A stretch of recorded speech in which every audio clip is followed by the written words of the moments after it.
Welcome to Resilient Minds 365, where we discuss the resilient stories of entrepreneurs, professionals, and students with mental illnesses to encourage you to strive, thrive, and live in abundance. I'm your host, Cleoni Crawford.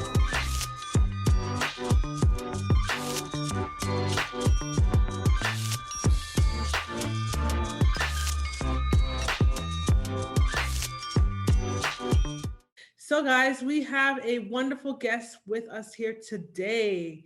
We have Dai Manuel. Dai Hello. Manuel. I love it. I love it. Dai Manuel is a super dad. He's dating his wife.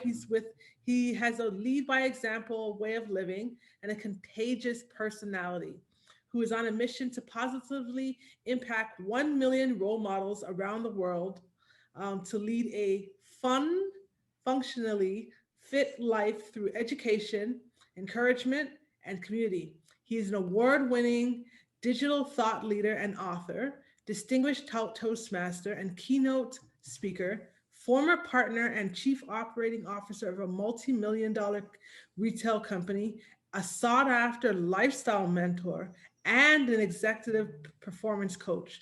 Dai knows the struggle of the juggle, and keeping his health and happiness is a priority. He models his work based on 5 F's: fitness, family, faith, and finances, with an overarching roof of fun, built on a rock solid foundation of health, nuggets of wisdom, and inspiration to take action to be your best self are guaranteed when you connect with Dive. So, with that said, I now present to you Dive. Cleoni, it's so awesome to be here, and thank you for that introduction. I know it's definitely as you were reading, I'm like, whoa, that's a lot. Yeah, it was a and mouthful, but it was awesome. I love it.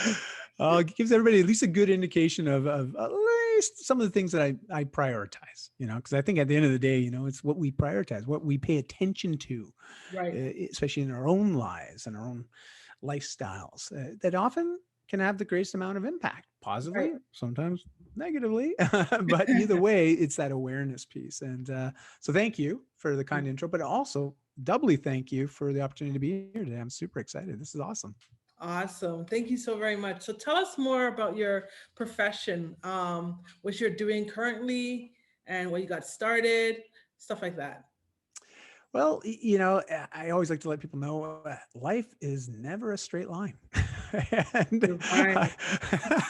I had many different passions in life, and I still do. And I've always been someone that's wanted to align passions with income if possible, because, Mhm. it's just nice to know that there's something that I love to do and I can actually be remunerated in doing it. And so that's sort of been a lifelong ambition to sort of lean into that a bit more and be more purposeful with the things I do and how I try to build a business around that. But ultimately, up till about 6 years ago, I had a corporate career that I had worked for 17 years, where I was a fitness equipment retailer as well as wholesaler, and had a chain of retail company stores and companies that I was a partner of. But you know what? The passion wasn't there anymore, Yeah. and rather than just continuing to go through the process and continuing to do the same thing day in day out, I felt that a change was needed. And I was very fortunate that my wife was also very supportive and said, "Hey, you know what? I think we can do life differently. What do you think Okay. about this?" And for her, it was, can we be a full time family and see the world a little bit together, travel? And I was like, I don't know. That sounds crazy. Like legitimately, I was like, no, that's nuts. I don't know how we can do that. And then I had a very fixed mindset. I didn't see having control over my own life. I think a lot of us get into that sort of habit, right? I don't know if you've ever felt that way, where it feels like I have to do this. Like this is what Yes. Hmm. it's not a matter I get to do this or I choose to do it. As I have to do this. Right. I definitely felt that way. And so I knew that I wanted to make some changes. And so we did change things, and we basically created the way to make money to support the life we wanted. Rather, before, our life was largely based on the career that either of us were working. Does that make sense? So like our lifestyle and the life that we were living was very much dictated by the careers that we had, because we would often have to compromise on some of our wants, our dreams, our ambitions, because we had these careers that we had to be present for. Right. So we changed things. Now what do? Well, I serve people, and I've always served them, but in different capacities. Now I help people get more out of their own lives by helping them with creating the lifestyle habits that are great for you right now, but essential for you 5, 10, 20, 30 years from now. So I always like to ask people the question, like, what's the kind of life you want to be living? Who do you want to be in those moments? How do you want to be celebrating life? Like, do you plan to have kids? Great. What about grandkids? Awesome. What kind of grandparent do you want to be? Because once we become connected emotionally to the life that we're living right now and the future selves, you can start to make decisions from a different place, right? Mm-hmm. And it becomes a lot easier. There's less friction in life to do so. So in a nutshell, that's what I do. I through conversations and through certain protocols and programs that I've crafted over my 25 years in this space, has allowed me to give people a lot of great tools and resources to help them do this for themselves. So yeah, that's it in a nutshell. But really, I'm a dad, and been dating my wife for 21 years. So those are the titles that actually get me up in the morning. Those are the ones that matter to me most. Right. Everything else is just stuff I'm passionate about. That's good. Yeah. So, how long have you been doing? Is your coaching business, right? How long have you been doing that for? Well, in a full-time capacity for 5 years, but I've Wow. always been coaching and mentoring people ever since I was, 17, almost 18. I've been Oh, coaching and wow. mentoring people, but it used to be more so in the fitness space and then Yeah. nutrition. But as I matured and as my own life changed and as I sought out more support, especially over the last 11 years, I've become much more able to help others Yes. because of my own experience and how I've helped myself. And isn't that interesting? Because we were talking before we started to hit record, and broadcasting, Mhm. was what was your inspiration, and based on your own personal life that you're living and some of the challenges that you've been dealing with and overcoming and handling, you felt drawn to creating this platform. Right. And I think so many of us have that in us. We have these things that we ultimately work through, we Hmm. overcome. I mean, humanity, we're very resilient. That's why I love like yours, just even your Gotcha. your name. I'm like, absolutely, yes, say it. Because we are resilient, but we are so good at getting in our own way at times and Right. limiting our resiliency. Hmm. And so being able to just create space for people to reduce the friction in their lives so they can experience more of what they want, versus just doing the things that they think they need. Like I think there's a difference there. Like we do a lot of things based on a necessity, or at least what we believe to be a necessity. Right. But really, to get down to it, it's like, do you really need that? Or is that Hmm. a want? Or is that a need? And my life used to be dictated by a whole lot of wants. I Yeah. wanted a lot of stuff, but then when I started to ask myself, like, do I really want that? It turned out I was wanting things based on ego. Right? I was, Right. a certain career ambition, certain money in the bank, certain type of lifestyle, because I was chasing what I believed to be successful. And the more I chased it, the more unhappy I became, Of the more course. stressed, the more anxious. And that led to a lot of other stuff. And so it wasn't until I was able to confront that and say, well, geez, this is dumb. There's got to be a better way of doing this. And then sought out help. And that's why I'm a big believer in coaching and mentorship and counseling. Like I'm a big proponent for that. I think it Yeah. serves a great purpose, and it can really help us, as individuals overcome things that maybe we've never overcome before. Like, why Right. do it alone, right? It's true. Like, Having yeah, a coach is so important. I makes a remember when I was difference. writing my book, I had a coach, and she really helped to keep me focused, Mm, ask myself the right questions that you wouldn't know to think to ask yourself. I believe in coaching all the way. So yeah, I think it's me too. an awesome thing what you're doing right now. That's Well, awesome. thank you. Thank You're you. welcome. So, with that said, we're going to go into the interview. We are Sure. going to ask, so what is your mental health diagnosis and when were you diagnosed?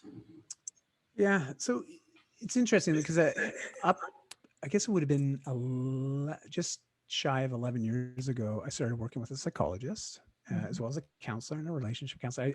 I basically, what happened was I had a year where I made a commitment. Rather than working on all the things outside of me, I was going to work on all the things inside of me. because I became very good at focusing my energy on everything outside rather than ever turning the energy or the attention inward. Right. And, you know, and fair enough. Most of us, we grow up, we learn through experiencing the world and the things that happen around us. But we have to realize all that, our opinion of that, our place on that, all the beliefs on that is all formed from, you know, this little space between the ears. And so, you know, taking that real effort to, you know, turn that attention inward and focus on that. And so I remember when I was working with the psychologist, especially, you know, yeah, I was dealing with depression. I was Okay. dealing with a little bit of social anxiety. Mm. Uh, but a lot of it also stemmed from me not having proper coping mechanisms. You know, like my way of coping with certain stress and anxiety really just, I learned from a very early age because even in my teens, when I was morbidly obese, this is a little bit of a backstory here, probably more than you were wanting to know, but I was morbidly obese as a teenager, so very overweight. Right. And I used to self medicate with food and video games because that would give me that instant dopamine hit, right? Like instant gratification. I know if I ate certain foods, especially the more unhealthy the foods, typically the more instant positive emotions I could create, you know. And also I would play video games because it would give me this certain dopamine hit as well, right? Like we're very motivated by dopamine and adrenaline. It seems to be the very two chemicals that we can either use to our advantage or sometimes can hold us back. In my Right. case, they were holding me back because that's how I dealt with my stress, my anxiety, my depression was with food and video games. And so, you know, you do that for like 5 years. Well, I got bigger and bigger. And then I made some changes, you know, but it also getting to the point where I was battling with suicidal thoughts Mm-hmm. and thinking that the world would be so much easier if I just wasn't in it. Wow. But I didn't like that. And to be honest, Cleoni, like it scared me. It scared me a lot. Like the idea of that finality and also about what it would do to my family, Mm-hmm. to some of my friends. Like it just, I was able to reconcile it enough that, to be honest, it just scared me. You know, it scared me a lot. So much so that I was like, okay, there's got to be something else I can do. If I'm so scared of this, what are my other choices? What can I do? You know, because Right. I did feel that I wanted to make some changes. And so it came down to this idea like I can keep doing what I'm doing, but I know 5, 10 years from now, things aren't going to be better because listen, I'm at 14. I'm already feeling this way. Life feels hard. It's only going to get harder if I keep doing this. So what's my other option? Well, maybe do something completely different. But there's fear there too, right? Like Of we always course. have fear. Is fear of the unknown, fear of success, fear of failure, fear of judgment. All Yeah. these things were rolling around in my head. I couldn't identify that. You know, at that time at 14, I couldn't say and have this conversation with you now and be able to articulate this. But in reflecting, that's exactly what I was going through. And it Mhm. got to a point where I was like, you know what? I want to make a change. Can I do this? Can I get healthy? That was the question I asked myself. And I was like, well, yeah, I can. I don't know how, but I think I can. I Right. think I need to learn how to get healthy. Okay, I'll go to the library. I got books out on fitness and nutrition. And then there was another question that came up as I was starting to educate myself so I could gain a little bit more clarity and Mhm. confidence on what to do to change my situation. The second question was, if I do this, will it actually work? So if Right. I actually do some of these things that I'm learning, will I actually start to lose some weight? Will I start to get a little healthier? Will I be a little bit happier? And fortunately for me, you know, a lot of those books had stories of people that had overcome big challenges in their lives. Sort of like what motivated you and inspired you to start your show, your podcast, your platform, right? Right. Is sharing some of these other stories and finding those stories of people that have overcome great adversary, right? Big obstacles and have changed their lives, literally. And Right. and so I had a yes. Can I do this? Yeah, I can do this. If I do this, will it work? Well, yeah, it's worked for other people. I think it'll work for me too. Third question was, is it worth it? Well, it's actually better to ask that from an I perspective. Am I worth it? Not worth it. That one I didn't come to an answer quite so quickly because I didn't have a lot of self worth. You Yes. know, I didn't like who I was. Like I felt lost. I felt a lot of pain, a lot of shame, a lot of guilt around who I was and how I was living my life, some of the things I was choosing to do. But I had to trust enough that if I started those first two, you know, just started doing things a little bit differently, that third one, I was going to gain the confidence to be able to say, yeah, I'm worth it. But Definitely. that was going to take time, and it was going to take work. It was going to take effort. But, and I say this to everybody, all big changes, they're rarely easy, Yes, you're but right. they're almost 100% always worth it. Definitely. Right. Right. Like, Definitely. yeah. So that was sort of the catalyst, at that early age, like we knew I was dealing with some depression, some anxiety, especially in social settings. I got very nervous. I'd be very withdrawn. I wouldn't say much. So obviously when I found food and later on in my life, I eventually found alcohol as a new coping mechanism in my Um, 20s. That became something very easy for me to use because I realized if I had a few drinks, I could open up, I could mask some of my insecurities and be somebody different. that's true. And I didn't, wasn't until 11 years ago, I finally changed that because I recognized, whoa, I can't sustain this. I'm feeling more unhappy. And a lot of my negative emotions and self-beliefs were getting out of control. And I was Right. repeating that, the practice of escaping rather than dealing with the issue and trying to figure out new ways of doing things. I just kept doing the habit. And so, yeah, that's sort of a long explanation of yeah, the diagnosis. Yeah, for sure. I mean, do I still deal with some negative little voices in my head? Yeah, they're always there. They're always there. It's just But a matter of how you deal with it, going, yes, what I mean? Like we all have our challenges that we have to bear, but it's just how we handle those challenges. It's not like life is a bed of roses, but you can yes. actually, it's just how you go through with the thorns, how you are Mm, able to actually deal with the thorns with, so you can see the roses, I guess. yes.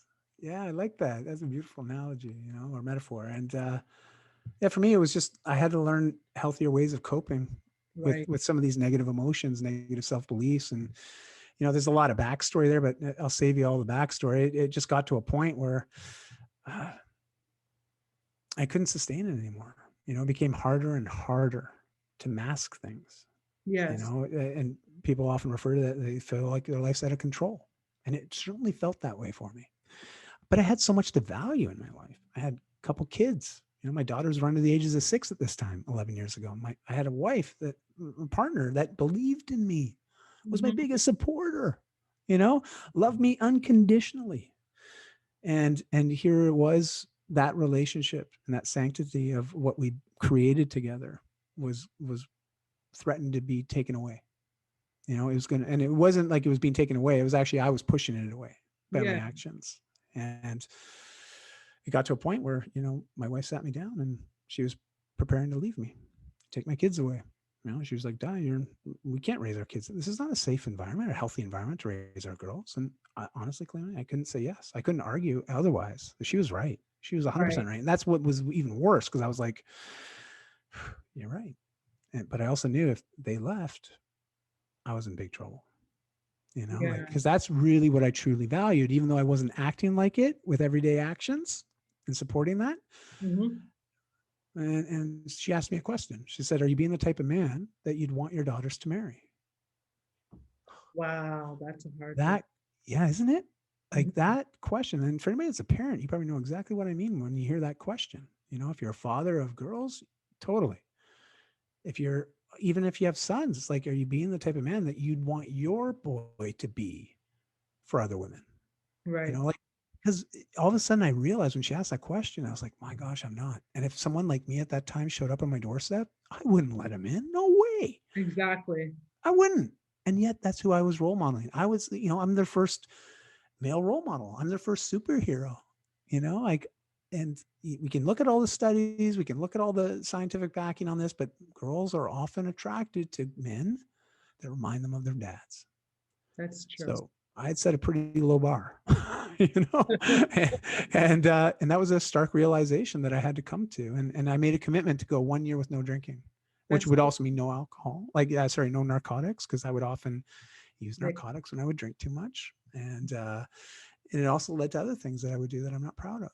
And right. so I made 1 year commitment to not do those things. But as soon as I took away the alcohol, I realized, whoa, I've got a pretty gnarly limp here. You take those crutches away from me, those little ways of dealing with the everyday stress and anxieties that I would normally battle.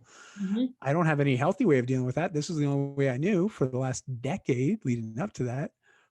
What am I going to do? Yeah. And that's where finding help, getting support, like one, finding a community that could help me with, especially with the social piece. Like I don't know if you've heard of Toastmasters, but Yes, I have.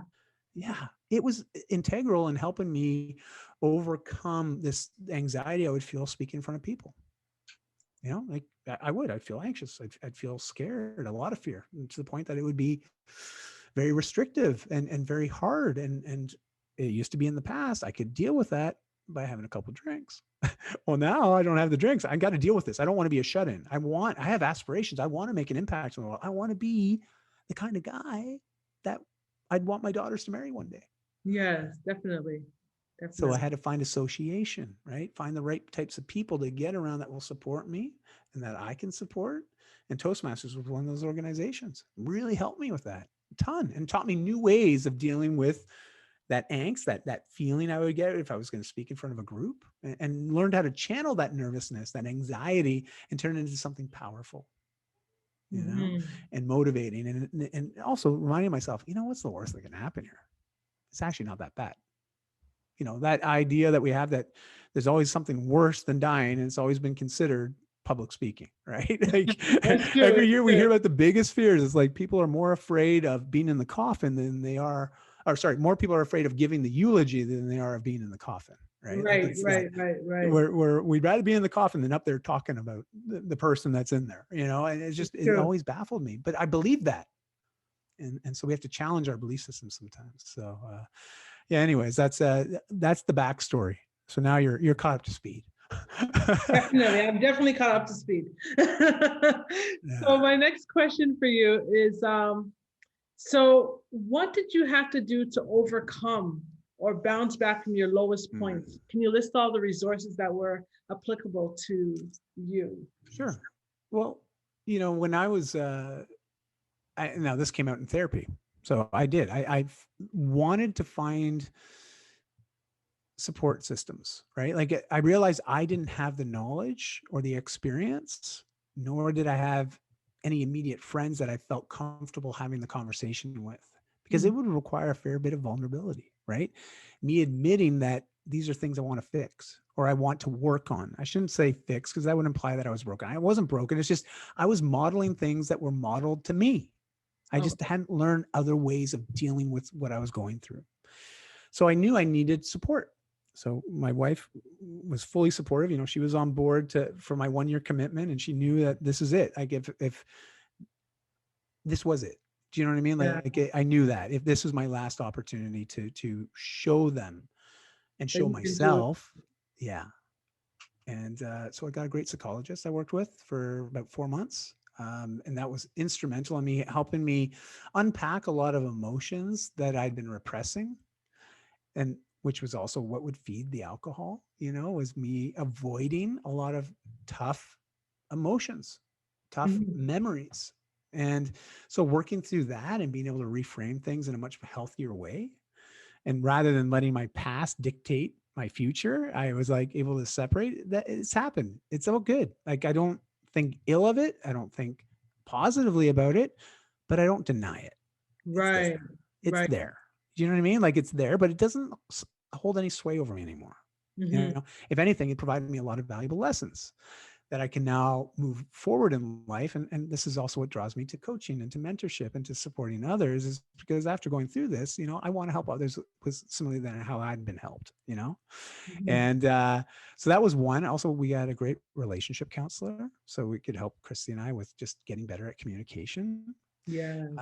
We also found that I switched up my association. So I joined Toastmasters. I just wanted a community that was coming together with no hidden agenda.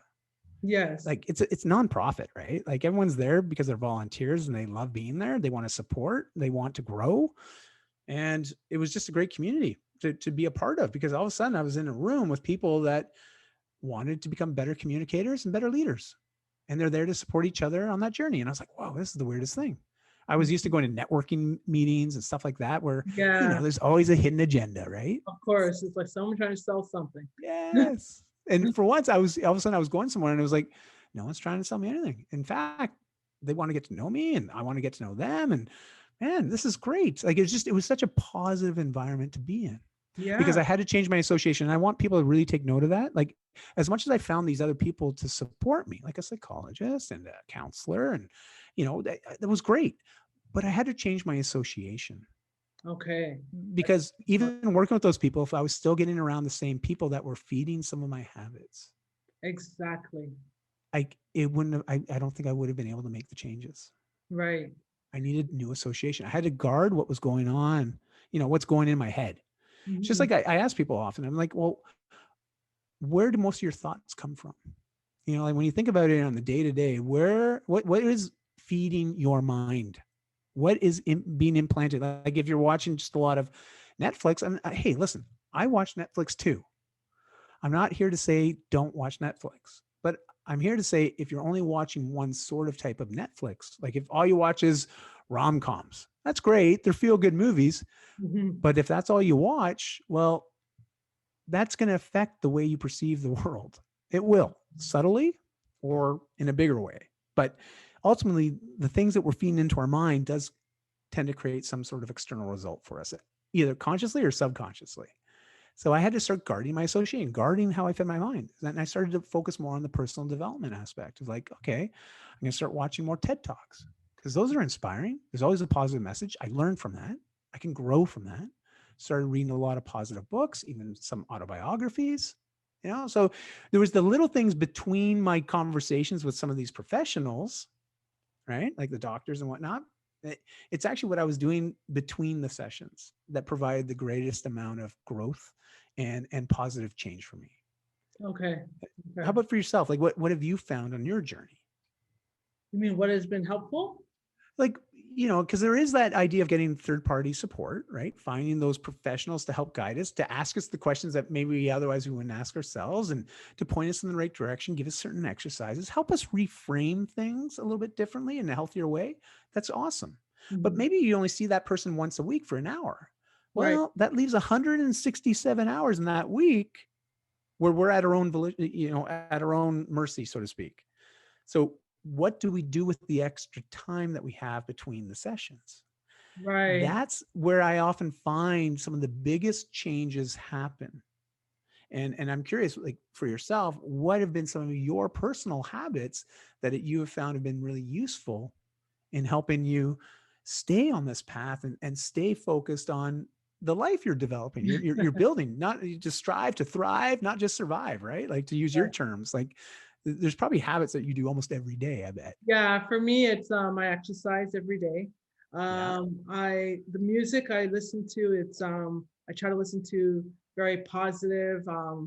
It's either soul searching music and Oh, yeah. but also fun music as well. I have a Yes. very eclectic musical taste. I also reevaluated the friends that I had. Um, Ah, okay. because I wanted to make sure that the people that I had were speaking life into me and Mm. not death.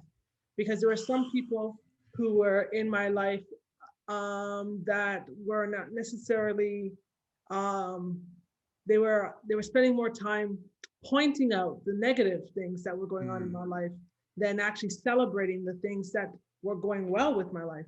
So I, reevaluated those friendships and started pouring myself into people who were celebrating me rather than, replenishing my energy sources. Mm. So yes, I really think that your support system, the people that you surround yourself with, would really Yeah. helps you a lot in whatever journey you're trying to go to, because you can't go. What do they say? If you can't go alone. You can't go alone if you're trying to grow. Mm. So if you can't grow alone, you have to go. You can't go alone, but you can grow. I don't know what it is. Point is, I know it's something that has to go and grow, and I really enjoyed it. Yeah. I thought it was a really good quote. But point I'm trying to say is that you gotta, the people you go with will Mhm. determine how far you can grow. That's right. Well, yeah, I think you're probably thinking of the African proverb. There's that one. It's if you want to go fast, go alone, but if you want to go far, go together.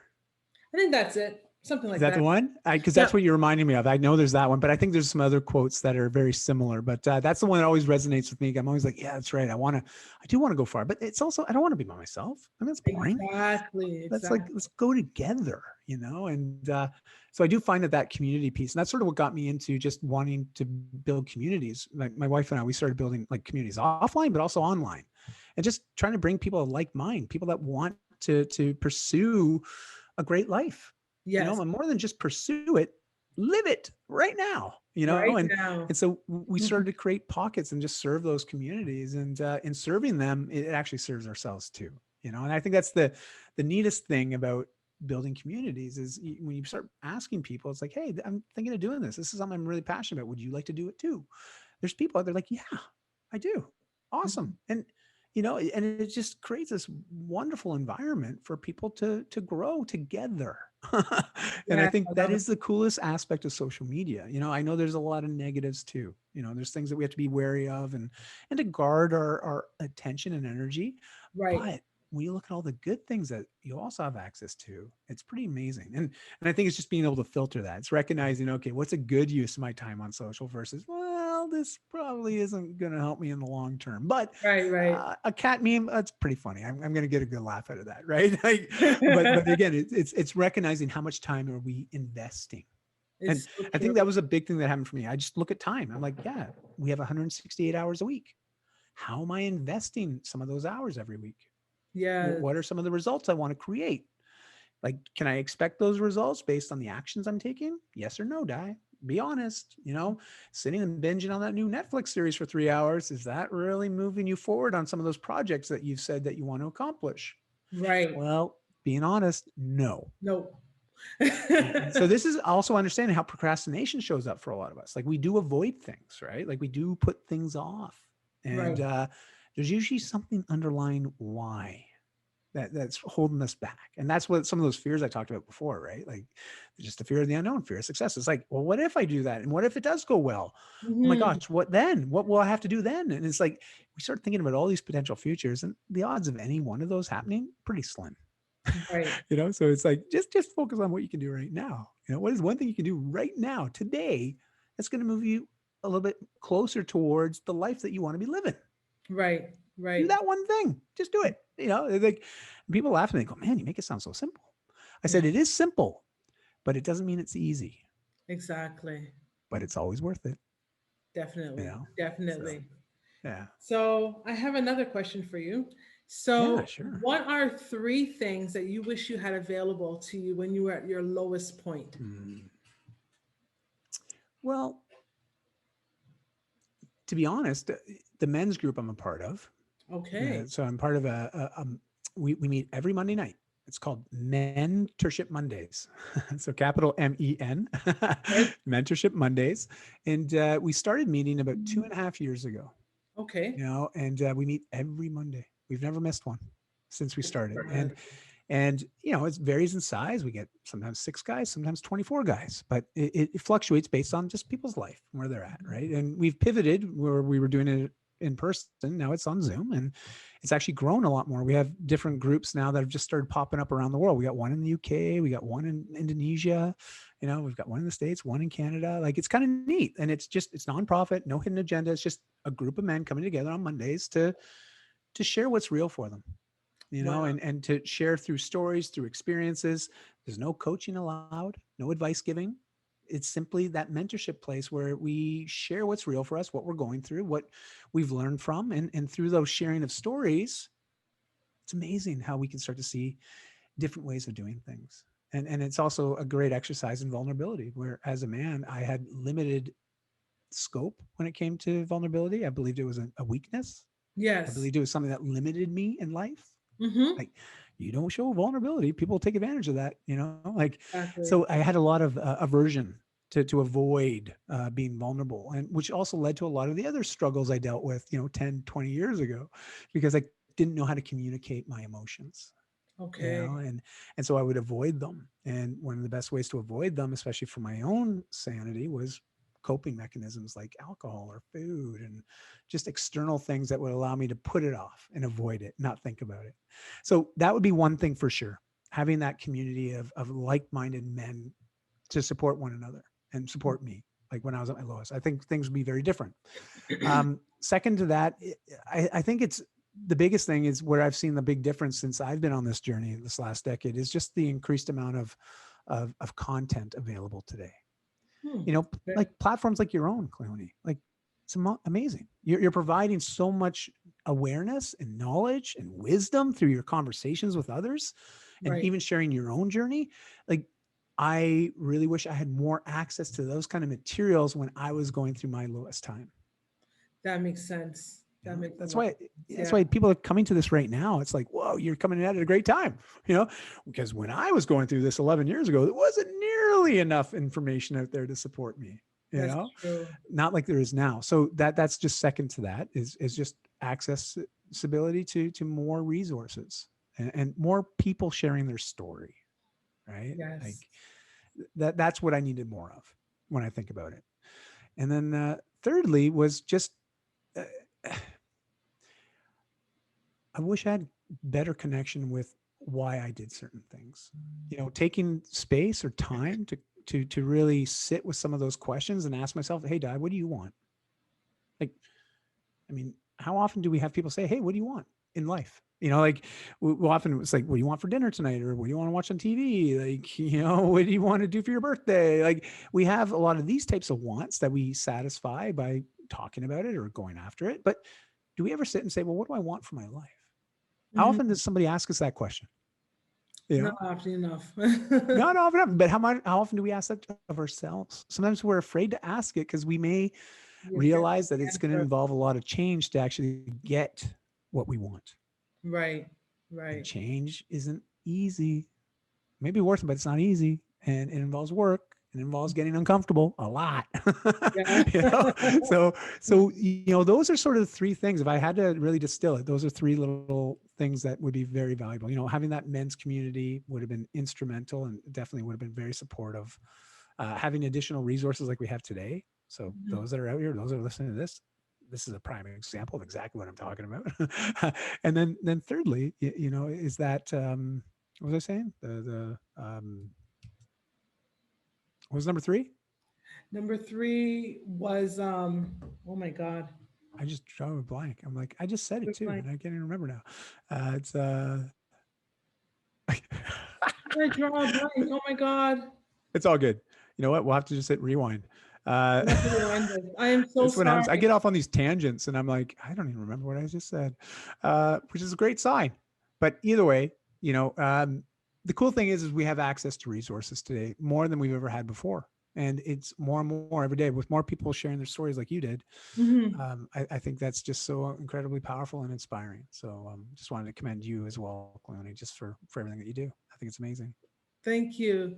So with your men's group, Mm-hmm. how do you find as a man dealing with a mental illness? Mm-hmm. Um, how did that affect your ability to reach out to people? Yeah. Well, sort of got practice because of the Toastmasters, right? So I joined Toastmasters, right? Toastmasters. So that really helped me with getting more comfortable being myself. Okay. Do you know what I mean? Like being myself without the influence of a third party substance. Okay, Yes. because Yes. that's what I used to do. Is I'd have a couple of drinks and I could talk to anybody. All of a Yes. sudden, I make a commitment to have a year without alcohol, and I'm like, well, I better learn a way to communicate and connect with people that doesn't involve alcohol. Otherwise, I'm stuck here. And so that group was very helpful with that and allowing me to just become more comfortable with just being me, Hmm. and that helped a ton.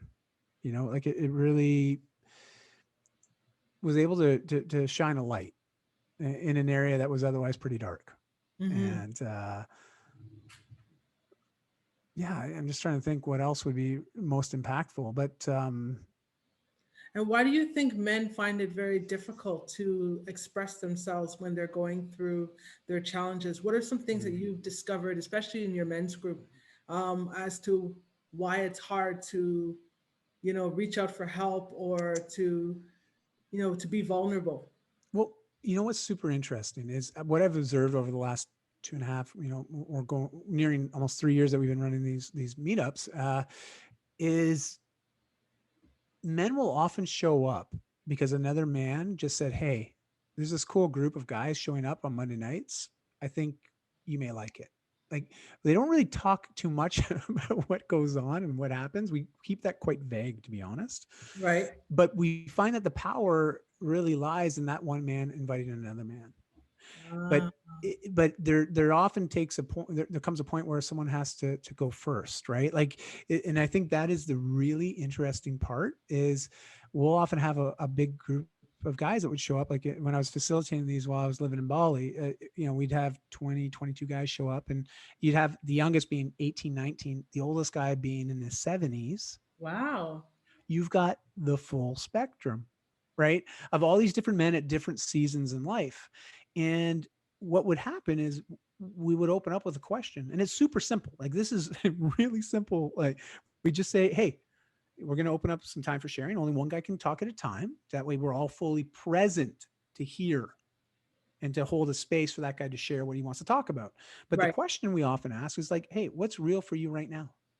Like just what's real for you, like what's real for you right now in this moment at this table, and this people would often open up and share about what they're working through right now, what maybe there's a challenge, or maybe they're celebrating something that's a big win for them, Mm-hmm. because it's not just about holding space to talk about the challenging things, it's also to hold space to celebrate the great things that are happening in our lives too, which men to men, like just speaking from my perspective, and I know there's probably some men out there listening to this, they may or may not agree with this. This may not be their situation. But when I look at the averages and the amount of men that we've had come through, which is over 500 guys now, have been coming through our Mentorship Monday groups, uh, the consensus is that often, you know, we're afraid to share even the good things that we're going through because we're worried about seen as being bragging Oh, or egotistical. boastful. Like, Right. so even as men, we've been told don't talk about the good things about the wins, because, don't talk about how happy you're feeling right now, because the other guy, you might make him feel bad. He might be Mm-hmm. seen as being cocky or arrogant or boastful. Isn't that Right. weird? Like, we That's can't be sad. authentically ourselves, even talk about the good stuff that's happening because we're worried. We're afraid that we'll be judged for it. And so that was something that we recognized in ourselves, but also wanted to create a space where it didn't matter. We can talk about the tough stuff. We can talk about the great stuff. But either Mm-hmm. way, we're just there to celebrate one another and support each other unconditionally without a judgment, and just hold the space to share. Now, often we talk about challenges though, because that's really real for us in the moment. And we actively want to move through those. So conversation, one guy will hear one guy talk about something that's challenging him, maybe a relationship with a father, as an example. That came up a few weeks ago. We started talking about our relationships with our dads, because Mm-hmm. one guy talked about it, shared what he wanted to share about, and next thing you know, another guy's sharing about his experience with his dad, and then another guy, and through this sharing of our own experiences, we all of a sudden realize, oh my gosh, we are more connected than we are apart. It's so We true. are more alike than we are different. Exactly. We are more connected than we are unconnected. And that is why almost every single guy that has come and gone through Mentorship Monday, they always leave more often saying the same thing. It's like, I'm leaving here feeling a lot better than I was when I got here. That's good. That's And that's good. the goal. That's the goal. That's the goal. Yeah, That's that's the awesome. goal. So, yeah, hopefully that answers some of those questions that might be percolating around because of that. But it's. I think there's something to this. I think there's a lot more guys that have been searching for this, and that's what I'm observing. So it's just getting the word out, letting people know that these exist. And in most major cities, there are men's groups that meet up.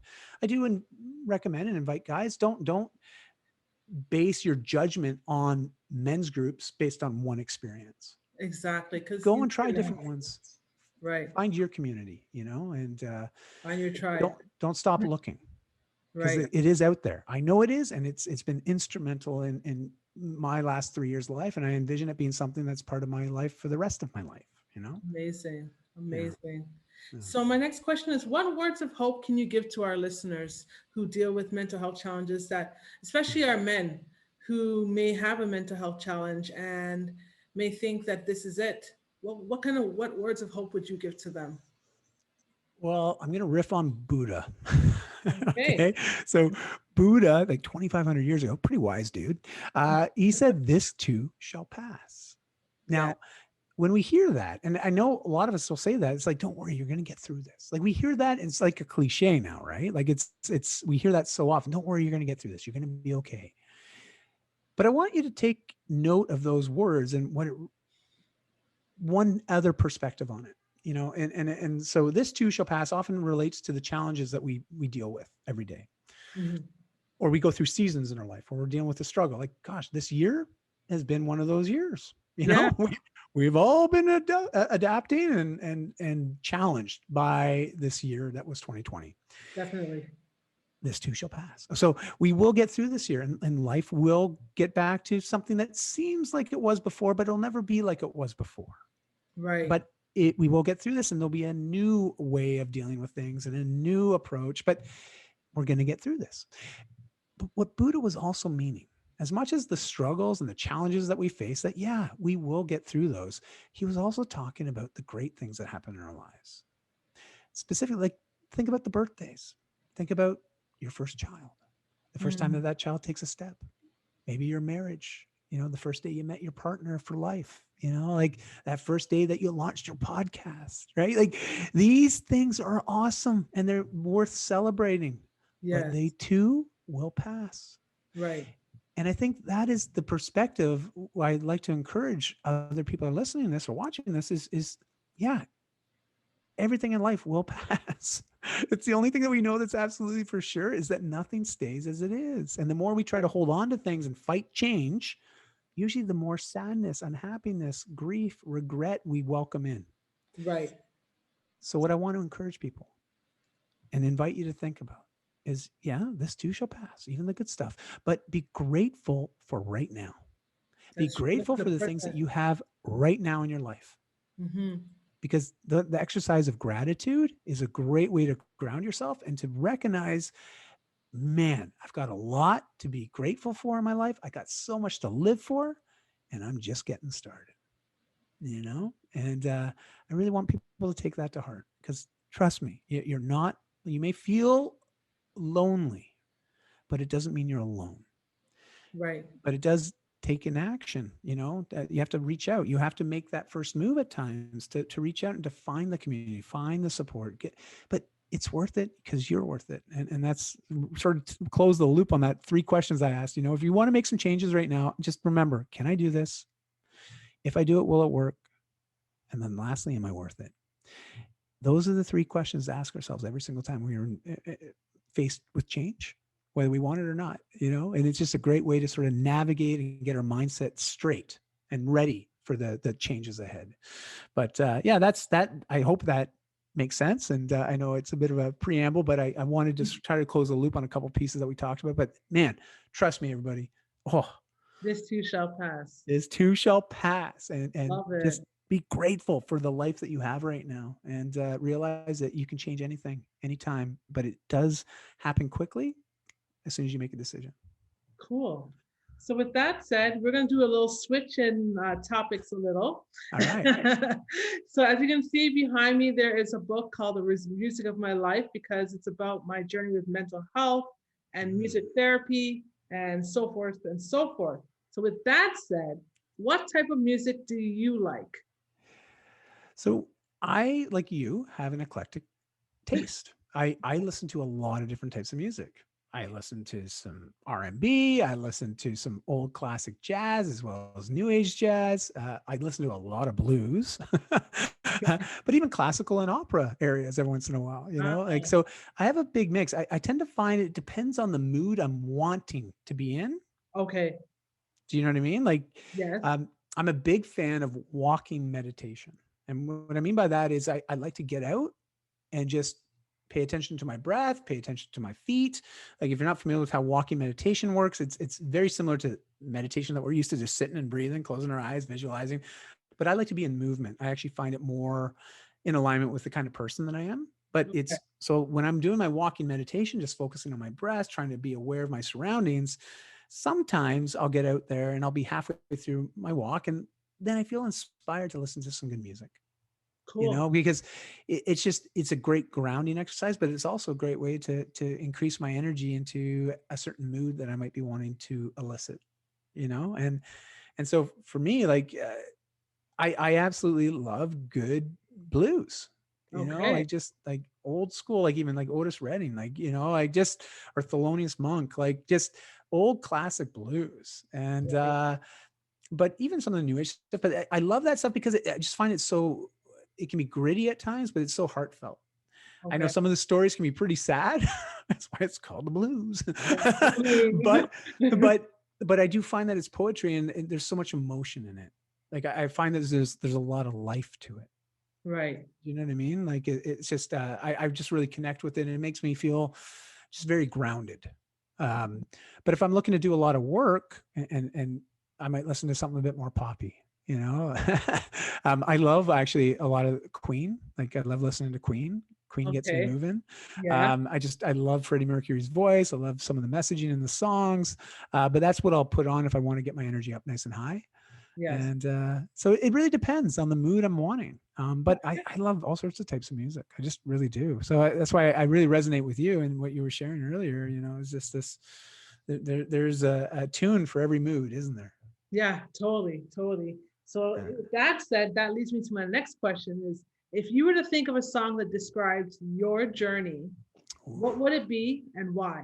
Ah, well, it's interesting. So, gosh, it would be a song by Journey. Journey. Yes. And oh my gosh, I'm drawing a blank on the name. It's that was probably like their most famous song. We hear it all the time. Gosh, my voice is gonna kill me. It's You like our gave it song. to me actually. I can't remember what it was called. I think it was called Yeah. Don't Don't Lost, Stop Believing. Don't Don't Stop Stop Believing. Believing. Yes. Yes. Thank you. So that is the song my wife and I like. We just, there's a lot of personal connection to that song because we do recognize the power of belief Right? plays a vital role in the lives that we're living, and Mhm. ultimately the lives that we're designing. And I love the story, right? It's a love story at the same time. And, so it's this idea of just never stop believing, just always believe in yourself, always keep moving forward. And so that's the one song that really resonates with this. And I don't know anybody that can't, anybody that listens to that song, you can't help but want to move. You know You're what I right. mean? Like you I just, listened to it before we started the yeah, interview. cool. Cool. Well, it is definitely a classic rock song, but it's more of a rock ballad than anything. But it's just got such a great, it's just fun. It's a fun song, and we love the message. So this idea of don't stop believing, right? And so anybody that listens to that song, I think you'll know exactly what I mean when you hear it. Yeah, totally. Well, thank you so very much, Dai. You offered a lot of really good nuggets for today. I thought it was awesome. Thank you. Uh, so, with that said, to all you resilient minds out there, till next time, please subscribe to us on all our platforms and don't forget to rate the show and leave a review for us on Apple Podcasts. Also, join the Resilient Minds and sign up for our monthly newsletter at cleonicrawford.com. Be sure to grab a copy of my book, The Music of My Life, on all Amazon marketplaces to get to know me better. And if you can think of one person that will receive value from today's show or connect with Dai's testimonial, please, please share it with them. Feel free to take a screenshot of this week's episode of the podcast and tag us on Instagram. You can tag myself at Only Cleoni or Resilient Minds 365 and today's guest at Dai Manuel. That's DAIMANUEL. And remember, mental health is not a death sentence. Despite your illness, you can strive, thrive, and live a life of abundance. Until next time, I'm Cleoni Crawford, and I'm signing off.